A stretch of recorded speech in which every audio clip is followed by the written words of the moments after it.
Well, good morning, everyone. While everybody's getting set up, our timing is impeccable on these outdoor events. Down at Regions, it was 35 degrees. Now we have this. As our news media are getting set up, it is great to be here at the University of Minnesota. President Gable, thank you. We have a world-class institution here, and we have a world-class institute of child development that we're standing in front of.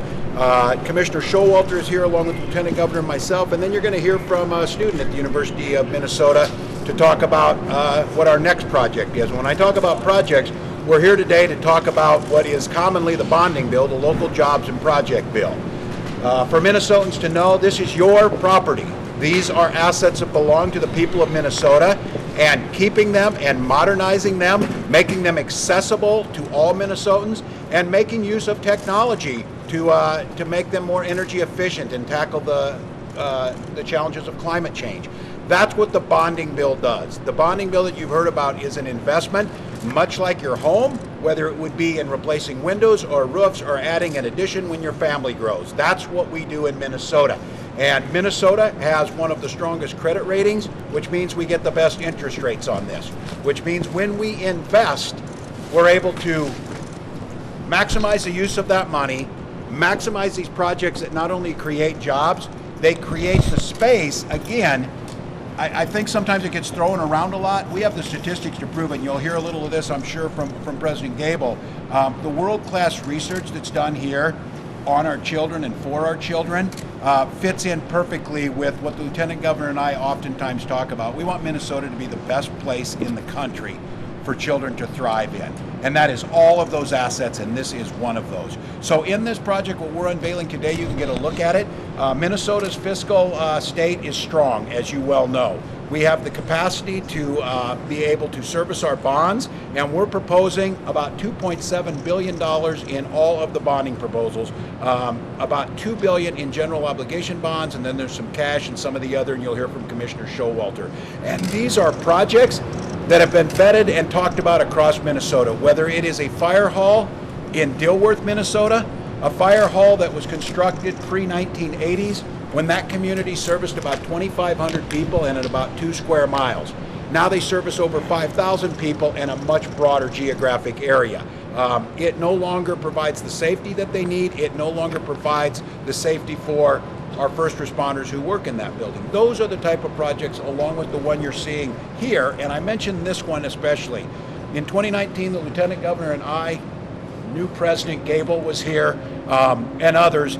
As we said, there was a need to invest. And what's exciting about this is a supermajority of the legislators agreed with that, bipartisanly, in bonding bills. They tend to be the most bipartisan of things we do because they need to be to get things done.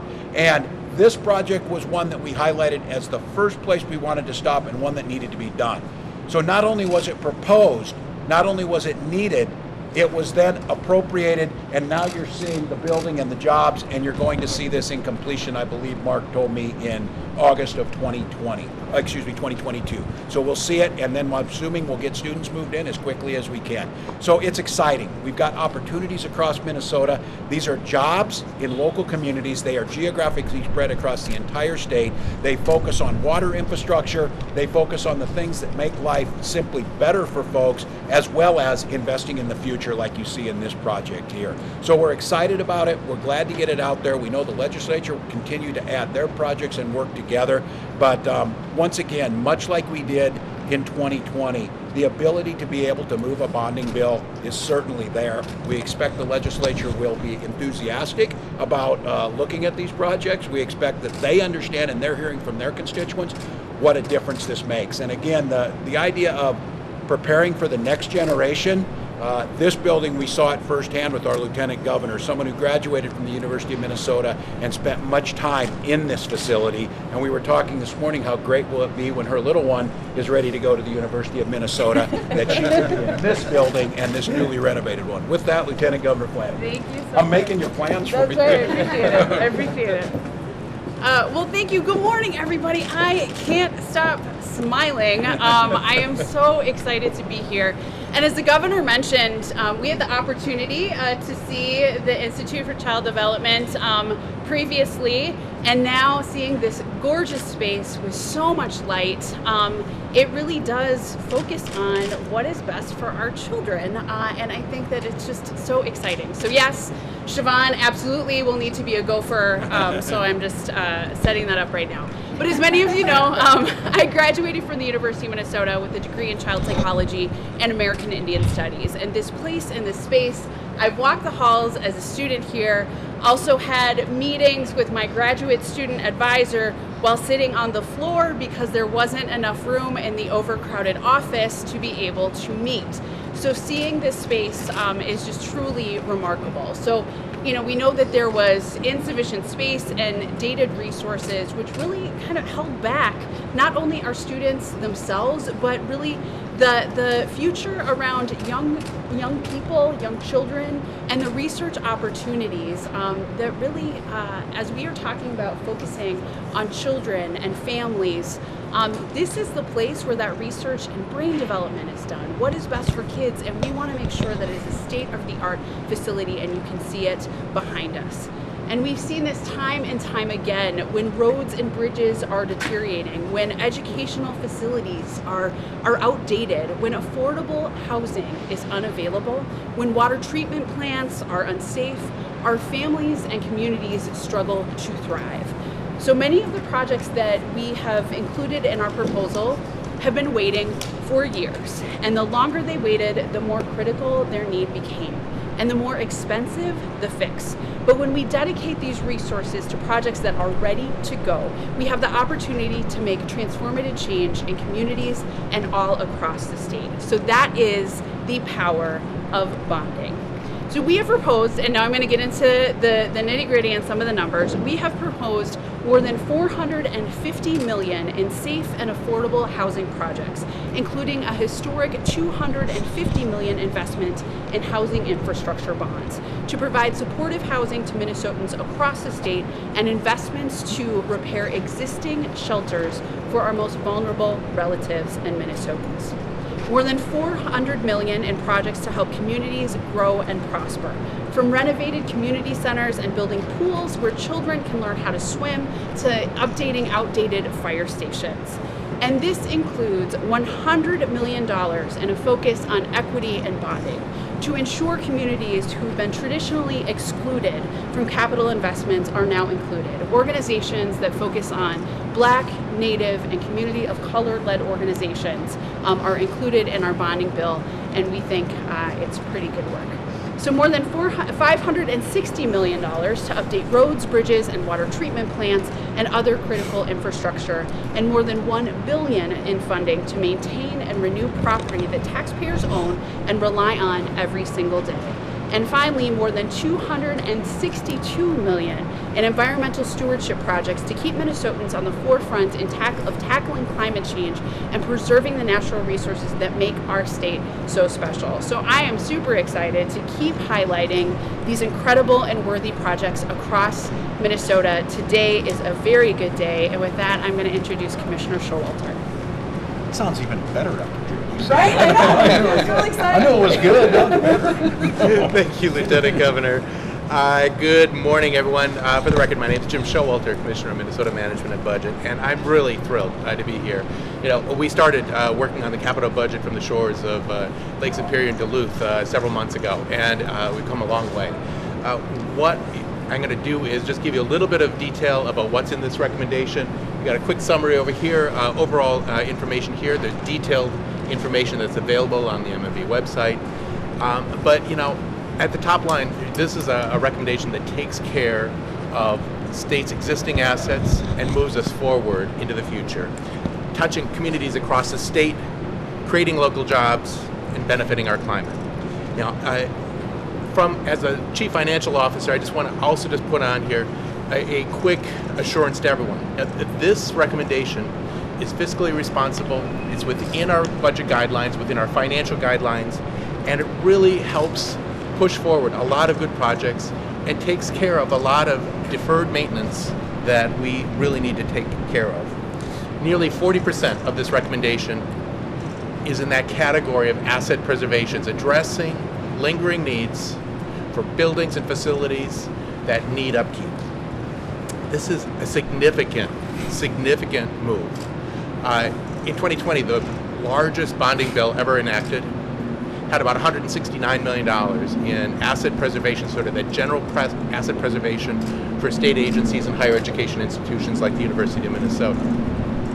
This recommendation has $529 million in similar general purpose asset preservation recommendations. It is necessary to do it now. There's billions of dollars of backlog. State agencies report about $1.8 billion in deferred maintenance. Minnesota State has about $1.2 billion in deferred maintenance costs. The University of Minnesota, $2.3 billion in assets that need repair and improvement. So this is important both because you get more use out of it, but also it's because it's cheaper to do it before it gets into worse condition. It's about 59% more to repair a structure that's in poor condition than in fair condition. The graphic here just gives you a quick summary of the other elements of this recommendation. We'll get into more detail in the coming moments and days, but in quick rundown, 14% of this recommendation is for projects that really address community and equity projects. That includes $263 million, as the Lieutenant Governor said, for things like community centers and public spaces, public safety facilities, and more. Continues the Governor and Lieutenant Governor's effort for equity projects, recommending over $100 million for these projects this year. In environmental stewardship, about 10% of the recommendations directly go towards things like energy conservation, about $10 million for state building and energy conservation programs, $20 million for DNR's flood mitigation hazard program. And it's, again, one of those things where a capital investment now saves money down in the future. Resiliency programs like this avoid future crises. About, on average, $1 invested in flood mitigation prevents about $7 in damage down the road. About 16% of this recommendation is for housing and homelessness programs. Addressing this is really core, both from a capital investment perspective, but also just is a connection for individuals and families to services, whether healthcare, employment, and other services that are necessary for those families and individuals. This recommendation includes $250 million for housing infrastructure bonds and $60 million for public housing rehabilitation. And finally, capital investment bills, just you think about infrastructure, this recommendation is no different. 21% of this recommendation is for infrastructure, commonly known, thought of like roads and bridges, public wastewater, clean water systems. $210 million of this recommendation goes for local roads and local bridges programs. And again, there's a need, there's a backlog out there, about 750 local bridges right now need replacement. So overall, summary here is $2 billion of this recommendation is funded by general obligation bonds, supported by the general fund. The rest of the $730 million is supported in a number of different ways, including trunk highway bonds, included appropriation bonds, cash, and other things. This recommendation is within our debt management guidelines, preserves our high bond rating, and continues affordability into the future. All this information is going to be on our website. Thousands, literally thousands of pages of detail of these recommendations, both what we're recommending and other projects that were requested are available on our website and along with an interactive map, so you can see how it covers the state end to end. Thank you, and I want to turn it over to President Gable. I appreciate being here today, and turn it over to her for some remarks. Thank you, Commissioner. Well, good morning, everyone, and welcome to the University of Minnesota. Thank you, Governor, Lieutenant Governor, and thank you for the introduction and detail, Commissioner, and to all of your team who are joining us on campus today. We're very grateful for the strong support that this administration shows for education in general and specifically for the University of Minnesota. And we're thrilled, of course, that you're here at the U to announce your bonding recommendations for the 2022 session. We're very excited, as you might imagine, to join you in announcing over $213 million in bonding investments at the university through exactly what the Commissioner, the Governor, and the Lieutenant Governor were talking about around asset preservation, or particularly in this case, higher education asset preservation and replacement, which we call HEAPR, and the renovation of our chemistry undergraduate teaching laboratory project. HEAPR is the lifeblood of our facility investments. It does the things that the commissioner described around repairs. It saves us money by making those investments now. But with investments at the university, it helps us invest in our students in unique ways and allows us to have a widespread impact on their learning, our research, and the student experience. Overall, our competitiveness as a university, and then our ability to serve the state. So the recommended HEAPR funding that you're hearing about today is a down payment towards addressing the backlog that the commissioner referred to. For us, that's nearly a $5.1 billion 10-year deferred renewal need across our 30 million square feet of facilities. It supports our students, how we do research and discovery, and our capacity for impact as an institution. And this institution contributes nearly $9 billion in economic activity to the state, including nearly $500 million in state taxes every year. So an investment in HEAPR here is an investment in our students, but it's also an investment in the state of Minnesota. So we're very grateful for your recommendation to include our chemistry undergraduate teaching laboratory project here on the Twin Cities campus. Much like the building here that we're standing in front of, that lab and that space allows us to educate students, do research, and serve in unique ways that only the university can. So today, our chemistry students learn in lab spaces that were designed nearly 100 years ago, almost unchanged since the 30s, and the science and the learning has changed a lot since then. The labs were designed for a method that no longer exists, and it puts our students at a significant disadvantage, especially compared to several other neighboring universities who've moved forward with new chemistry lab spaces to meet today's and the future's needs. So completing the new chemistry lab will be a real boost to our efforts for our chemistry majors. We have one of the best chemistry programs in the country, but for all students who are planning to move forward in STEM fields and cater to the thousands of workforce-ready professions that they seek, whether they're chemistry majors or not. So we thank you very much for joining us today, Governor, Lieutenant Governor, and Commissioner, and your team. And we very much feel your support and appreciate it. And with that, I'd like to welcome one of our students, Mustafa Saeed, a junior here at the University of Minnesota, who will tell you more about the student impact of the projects we're discussing today. Thank you. Thank you, President. Hi, everybody. Thank you so much, President Gable, for the introduction. Thank you, Governor Walz and Lieutenant Governor Flanagan for including the new chemistry building in the funding proposal today. Hi, my name is Mustafa Syed. I'm a junior at the University of Minnesota. I am originally from Omaha, Nebraska, which I actually just found out that Governor Walz is actually from Nebraska. Can't pick where you're born. Right. It's where you live. Exactly. Yeah, I transferred here from the University of Nebraska about 2 years ago, and yeah, it was an easy switch. I mean, Huskers football makes me sad, and it's also the cities don't have that many cows and cornfields, so that's a nice plus.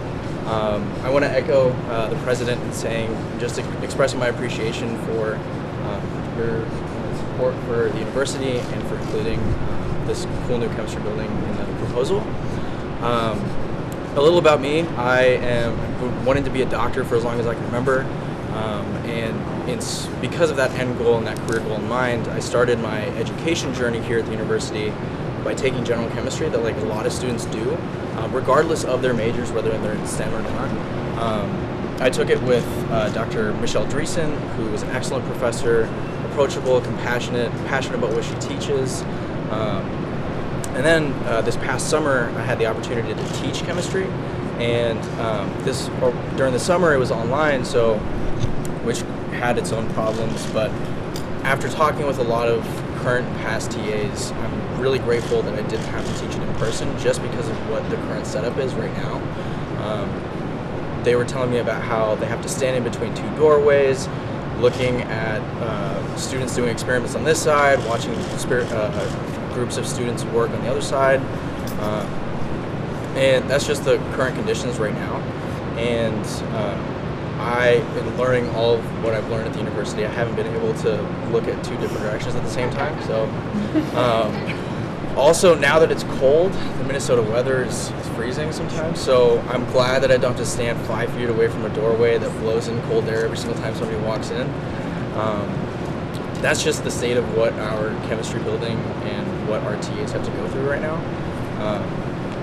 I took organic chemistry this past fall semester And you can ask any student in the United States, university student in the United States, what they think about OChem, and they'll have like Saving Private Ryan flashbacks in their mind and start to shudder and quease. But not my experience. My fellow classmates' experience and mine was far from that. It was mostly because of our professor, and I was actually talking to my professor, Dr. Ian Tonks, not too long ago, and was telling him that if I decide somewhere down the line that medicine isn't the right fit, I think I can have a promising and fulfilling career in chemistry. Mostly because of my experience here at the university. I used to, like this past semester, for the first time in my 3 years of college, I wasn't actively worrying about my grades or whether or not this material is going to be on the test. I was more focused on, okay, what is it that I'm learning and how is this going to maybe influence my future career opportunities? And all I'm trying to say is that we have the right people. We have professors and staff that are compassionate about what they do and deliver the best education. And now what we need is just the space to provide it in. And I think this new chemistry building will be that space. It'll allow for collaboration, teamwork, all things that future employers value. And beyond that, it'll allow students to learn the basic steps of solving a lot of complex problems that we all face in the future and that we're addressing here. And I'm saying all of this knowing that I'm graduating next year and won't even be able to use the new chemistry building. But I am really glad and take comfort knowing that the next generation of students will be able to use this space and learn in an advantageous learning environment. Because right now, what the conditions are, I can't exactly say that we can. And so I want to thank you all again for being here, for listening. Thank you, Governor Walz. That's all I got. Thank you. Thank you, Mustafa. Yay. Well, thank you, Mustafa. And what I think is always important, and to hear that, you can hear that excitement about the future, that lighting the spark of curiosity and what's possible. That's what a bonding bill is. It's about our people. It's about our people. We talk about the roads. The roads move people, goods, and ideas. These buildings are places where, yes, it creates jobs, but it's places where we teach and we plan for the future. It's an exciting time. I would make note to folks, too, if you're looking at the divisions and some of this, a lot of months went into this, a lot of visits, but also we watched very, very closely, and we've been working very closely with the White House, Mitch Landrieu and them, on the recently passed infrastructure law that went into effect that will move about $7 billion to Minnesota, that heavily focusing on water infrastructure, removal of lead pipes, bridges, which we saw some of that money already coming, and that hard infrastructure on the ground. This proposal dovetails incredibly well with that. And I think as Minnesotans, I always note this to all of you, that influx of the federal funds. Minnesota is one of the 5 states that receives the least amount of money from the federal government. We send more to DC than we get back, and we're glad to do that. We help our neighbors, we help our fellow Americans. But when this money this time comes back, we need to make sure, and I'll make the appeal to the legislature, we can't leave a single penny on the table. There's going to be some places we need some matching funds, others are not. But that proposal, coupled with the last bonding bill and this bonding bill, makes a huge dent in that backlog you hear about. It sets up jobs in the skilled trades for a decade to come, and it tackles those issues of whether it is aging infrastructure or putting resiliency in, like we saw in the seawall or the lake wall in Duluth, that builds towards a changing climate, to make sure that our roads aren't washed out, to make sure our buildings are secure, to make sure that we have opportunities. So we're excited about this. We're excited to go out there and talk about it. I said when I heard the Lieutenant Governor talk about it, it's even better than I thought. That's just good stuff in there. But it's because it came from the people of Minnesota. These were people in Dilworth. These were people in Virginia. These were people in North Minneapolis that said these are things we can do, and we're fiscally in a place to be able to do it. And as you continue to hear on this, if you don't take care of your infrastructure, the value goes down, and these are assets that belong to the people of Minnesota. You do not save money, you lose money by not keeping them up. So we're excited about it. Glad to take questions. We've got the architects and everybody here. Mary. What about the amount? 2.7 billion now that the legislature's busted past $1 billion. Do they get sticker shock with this or not anymore? No, I don't think so. I think like most of us recognize there was this artificial number of $1 billion that apparently went back to the 90s or something that they were continuing to stick on. The economy is growing. The state of Minnesota's economy has grown bigger. So as a percentage of our economy and our percentage of our buying power, this looks relatively similar to what you would have seen 10 years ago in a bonding bill like that. So I think it makes sense. I'm, again, proud of the legislature last time that folks did put that aside. And they acknowledged. They said, you know what, we were holding this under $1 billion. Doesn't make sense anymore. And I think now when they see this, and again, it's under what it's responsible. You don't max your credit cards out, and you certainly, when you get a mortgage, you don't go too much because you got things to put inside the house. We're doing the same thing here. We think this is responsible. It's right size, and it tackles those issues. And again, I can't stress enough how this will dovetail with the federal infrastructure bill in a really, really significant manner that we've not seen in a generation in terms of infrastructure. What's your latest estimate of how much you might have to match, and what percentage of this, how many dollars might be going towards a match? I probably need Commissioner Kelleher here. That has not been determined yet on what they're doing, and it's not all the same. Like, for example, we saw some of that bridge money coming. We would anticipate, and I don't know this for sure, there's a lot in there, say, for example, on lead pipe replacement, on broadband, that some of that does not require and some of it does. We're working really closely with the White House. I know Commissioner Kelleher is, all of our agencies to try and find that out. But I think with the legislature, as we think about this, approaching next week when we start talking a little more about the supplemental and then the session, is to think about that somewhat conservatively about what do we need there to make those matches, because the maximizing, I mean, the idea that we would leave 80 or 90% of a project cost on the table, especially at this time, just doesn't make any sense to me. So I would think that's pretty a bipartisan agreement. So we'll have it more in the coming weeks. Governor, just scrolling through the projects, it looks like it's truly infrastructure, a lot of upkeep and that type of thing. I didn't see a lot of what people might consider torque projects, ski slopes and theaters and that type of thing.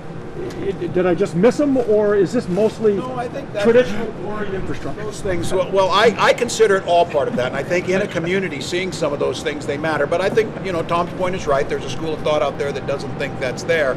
I think what you're seeing is a very thoughtful approach to this, and you'll notice too, they're very geographically balanced across the state of Minnesota, and these are projects that local folks requested, but there are projects in there that enhance our quality of life. I would make the case, if we don't have a community center, we don't have the ability to go to a theater, life's pretty boring, or stadiums for that matter, that those are things that people are engaged in if they make fiscal sense. So I think, and we make the case on this, this is Minnesota's bonding request. These are, you're going to see, and again, the reason I'm so bullish on we'll get this thing done is, these are coming from districts all across Minnesota that their constituents of the representatives in those have asked us for these. And then we have statewide areas of interest, like the University of Minnesota's impact is felt, well, I would argue it's felt nationwide, worldwide, but it's certainly felt across the state of Minnesota.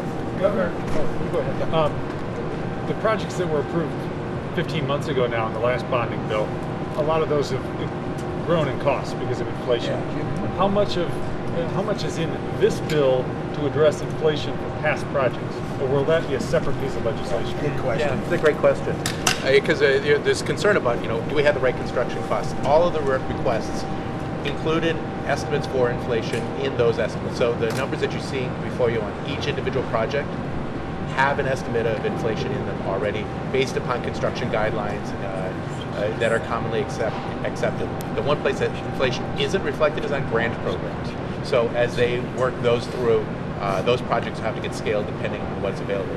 We're not looking for additional money on top of this recommendation. We're trying to include those in the requests going to the legislature. Groups who had the projects from 15 months ago have said that those have far exceeded the amount of money that they got with the bonding bill 15 months ago. So how will they get funded? There are some projects in here that you'll see there is basically additional requests to make sure that those projects continue to go under sort of to the scale that was expected. In some instances, projects are able to sort of value engineer, try to make sure that they're bringing it in within the appropriation. Question for, I'm not sure if it's you or the governor, because it might be a policy issue. I know interest rates remain very generous. Did you consider at all using some of the surplus, however, to pay more cash for projects this year? Yeah, there's. I'll start, but turn over to the governor. The quick note: there is significant cash in this recommendation of the $2.7 billion that we're talking about. There's more than $200 million in cash, and I just want to emphasize a couple of quick things. One is, the state fiscal situation is so much better than it was 18 months, 2 years ago. That said, these are long-lived assets. These are things that we expect to provide benefits next year and the year after that for years and decades to come. So we try to spread out the cost of that. That's why we do capital investments with bonding, to make sure that we keep on building assets that continue to help Minnesota grow. So with this recommendation, we're using some cash, but we're continuing to use bonding as we have in the past. And I would make note is there is not a single business that uses their cash when they're able to get interest rates as low as this. There's no business that uses cash on hand that they would have, just because of this very reason. And I would note again, as we thought about this proposal, and as we're thinking about supplemental budgets, we're watching as we did. If you recall back in 2020 of January, I said I'm a little nervous about what's happening in Italy and happening in Japan, and I gave a one-page supplemental request that was the smallest in state history because we didn't know what was coming. As it turned out, it was a global pandemic. I think now we have quite a bit more certainty, but I think we need to be thoughtful about how we're thinking about that surplus. I don't want to speak out of turn, but I think the latest number I had of that projected $7.7 billion, I think a little less than $5 billion of it is actually in the bank. Is that correct? And it's around 3 is in the bank, right? In the bank, and the rest will come soon. So I think as we think about that's something to keep in mind. Commissioner, do you know offhand, or recall offhand, what's the biggest bonding bill that has been approved so far? Do you know? Yeah, that would have been the 2020 bill, which was about $1.5 billion. So this would be nearly double that if it were. This would be larger than that, yes, for sure. Was that just the GO bonds, or did that include the cash and everything too? I will double check that for you just so that I have it.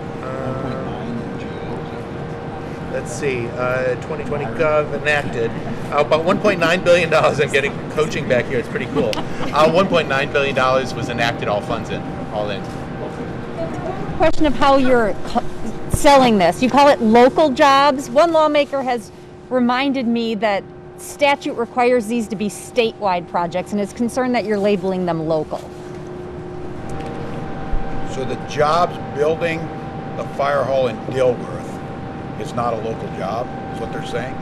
Well, statute requires bonding to be of statewide interest. Projects are supposed to be of statewide interest. Fire safety is our statewide interest in that. That is I would argue, a ridiculous interpretation of the law. We're only supposed to build things that touch the entire state. All of those things are part of that. These are, when we think about this is impacting individual people across the state. And those jobs are created in those communities, they stay in the community, and they're of impact. This is that problem of dividing the state and dividing the country up type of thing. What happens in Dilworth benefits Minneapolis. What happens in Mankato benefits Moorhead. And when we invest in our communities across the state, we're stronger for it. So I guess I reject the entire premise of that interpretation. What would you say to Republicans and maybe the independents who will look at this and say this is just too much?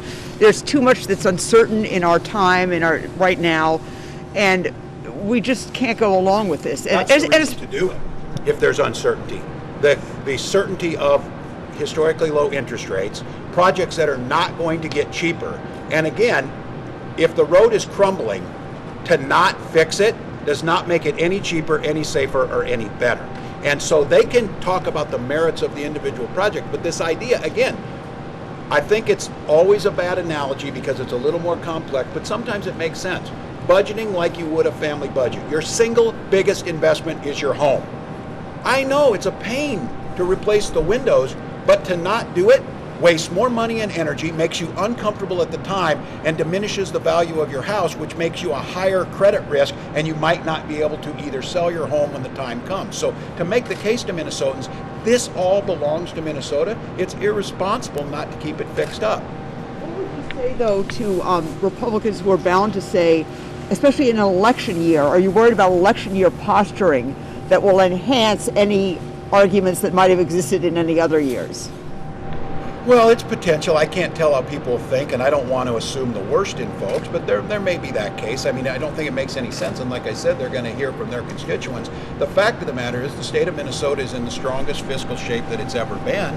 We need to continue on responsible ways of balancing our budget, paying our bills, creating a rainy day fund, but investing in this. There's a reason that these pass, and they pass with super majorities, because constituents, regardless, I'm working as hard as I can to get all those votes in Dilworth, but I'm guessing there's a good percentage of those folks would not vote for me, but they want their fire hall bill. So we should remove the politics from it, look at what's good for Minnesota, come together and make that case, and these bonding proposals have been historically incredibly popular. So I don't think there'll be a lot of we shouldn't do anything, because people are driving on this. They're watching roads that are deteriorating. Again, folks are showing up for projects who did not even vote for the infrastructure bill, touting them. That ought to tell you how popular these things are.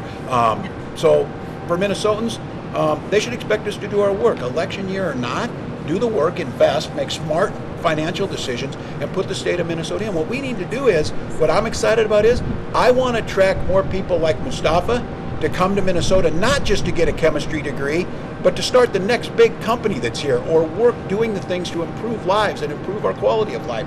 Those are the things we're going to be able to do if we have the right resources. So we're excited about it. We'll continue to, as we said, it's on the MMB website. We'll roll more of these things out for you. But time for great. one more today. Yeah. Bill? Bill. Yeah, you've talked a couple times now about crumbling roads, but we've also got crumbling bridges. Yes. MnDOT asked for $800 million for state bridges, an additional $200 million for local bridges.